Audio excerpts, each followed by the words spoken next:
ข่าวก้างเก๋ลงเก็บเงินตาเดกำจอยซึ่งมันที่เวียงปังร้องตากำจอยซึ่งมันแหล่ปีตุจิต PNO ในเสกังเก๋ในปอกเวียงปังร้องจึงได้ประจันลงเก็บเงินคนเมืองว่าไหนเดเอาโฮเลือนจุนในม้ากังเก๋ในปอกเวียงปังร้องปั่นคออ้างว่าตากำจอยในปอกในหย่อมในเสลงเก็บเงินคนเมือง1 เฮิรนไหล 20,000 เปียก้นใจปืนตีลาเนตีห้องการข่าวผู้ดอยฮอกว่าเมื่อวานไหนมาเก็บ1 เฮิรนไหล 20,000เขามาเก็บไหนเขาอำลาดว่าตากากำจอยซึ่งมันในกำซื้อเขามาลาดว่าตากำจอยในปอกในหย่อมในกล้วยกาเป็นตากำจอยซึ่งมันนั่นเยาเขาใจขอความห่างหลีเสลงเก็บเงินก้นปืนตีก่อกาไลปัน1 เหรียญ 2 เหรียญในไลปันตาเสไลปัน3-4 ปอกยาวว่าไหน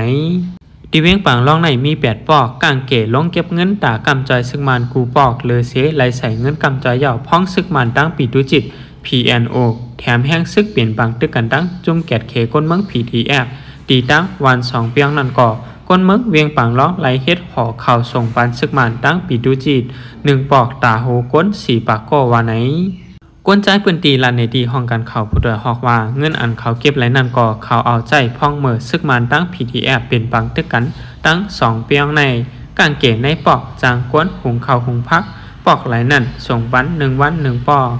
ตาโหก้น4 ปากก่ออ่ำก้าในเวียงก้วยหิมหวานเจนันก่อเขาใจส่งห่อเขากูวันยาวว่าไหน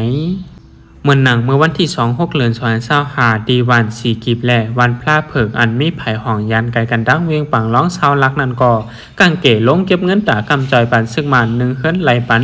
15,000 เหียงเปียว่าไหนก้นใจปืนตีลานในตีห้องการข่าวผู้ดอยฮอกว่าเงินในเขาเก็บหึงเย่าในจีเวียงปังร้องในเขาใครเก็บกว่ากูตีเย่าตั้งวัน4 กีบวันพระเผิกเจนันก่อเก็บป้อเปลี่ยนวันปะโอเมื่อหนังน้องตะละ3 กาจะไหนไล่ปันป้าตาปิดุจิตแทงก้นเมืองไหลหยับใจหนาว่าไหนเดวันที่17 หาเลือน2025ในม้าต่อถึงวันที่29 หาเลือน2025ในม้าซึกมันตั้งปิดุจิตปะโอ PNO โฮมกันเพื่อยื้อกันตั้งจุ่มแกดเขก้นเมือง PTF เฮาแห้งขึ้นกว่าตั้งวัน2 เปียงไผ่ตั้งซึกมันเอาไฟเฝ้าเฮิรนก้นเมืองปืนตีก้นเมืองไหลเงิงปลายเพซึกหูก้นมีอยู่2 เฮงปลายว่าไหน